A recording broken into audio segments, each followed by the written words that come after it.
Would you believe that the biggest band in history got hit with a conspiracy so wild, so detailed, so strangely convincing that universities, radio stations, and journalists spent years trying to disprove it and still couldn't kill it? Because according to one of the most enduring legends in music history, Paul McCartney didn't survive 1966. And the weirdest part? People don't just believe it happened. They believe the Beatles left a breadcrumb trail to tell the world without ever saying a word. And the story gets stranger from here. November 1966. A late-night recording session. Tempers flaring. One argument too many. According to the myth, Paul walked out, frustrated, exhausted, done. He got in his Aston Martin and drove into the storm. The part nobody agrees on? What happened next? Fans say the crash was instant. The record label panicked. The band panicked even harder. And somewhere in that chaos, a plan was born that feels too cinematic to be real. Replace Paul. Keep the Beatles alive.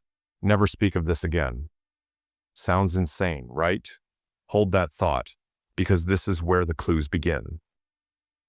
Believers whisper a name like it's a secret password: William Campbell, a Scottish musician, a Paul McCartney look-alike contest winner, and supposedly the man chosen to become the new Paul. Now, nobody credible has ever proven William Campbell existed, but that never stopped the theory, because once fans started looking at the albums, they didn't stop. Sgt. Pepper isn't just a Beatles record to believers, it's a postcard from the grave. The cover? A funeral scene, a bright floral Beatles display that some say is a wreath, and Paul standing behind the drum that reads, "He die." But only if you place a mirror across it. Is it real? Probably not. Is it creepy? Absolutely. And it's just the first clue. Next album, everyone wears bright, colorful costumes, except one figure dressed entirely in black. Believers say that's Paul, a nod to mourning, another hidden confession. Now, that doesn't prove anything. But when you're looking for ghosts, every shadow looks meaningful, and the shadows get darker. There's a moment on Revolution 9 that conspiracy fans still cling to like gospel. Spin it backwards and listen closely. Some swear they hear, "Turn me on, dead man."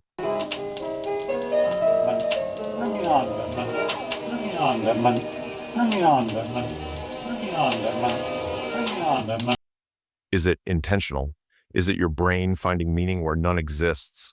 Maybe both, maybe neither. But it worked, because this clue didn't just get attention, it launched a global obsession. And we're not even at the most famous clue yet. This is the big one: 4 men, 1 crosswalk, 1 myth that refuses to die. Believers claim the entire Abbey Road cover is symbolic choreography. John in white is the preacher. Ringo in black is the mourner. George in denim is the gravedigger. Paul, barefoot, is the corpse. Oh, and the Volkswagen plate? 28IF. As in, Paul would be 28 if he had lived. Now, real Beatles historians will tell you, Paul wasn't 28. The plate wasn't chosen intentionally, and Paul walked barefoot because it was hot. But logic doesn't matter when the imagery is this powerful. People didn't just look at this cover, they analyzed it like a crime scene. Here's where the whole thing should collapse. After 1966, Paul's songwriting didn't get worse. It didn't even stay the same. It got better. Way better. Let It Be. Hey Jude, the long and winding road. Maybe I'm amazed. If you follow the myth literally, this would mean the impersonator wasn't just a look-alike, but a better songwriter than the original Paul.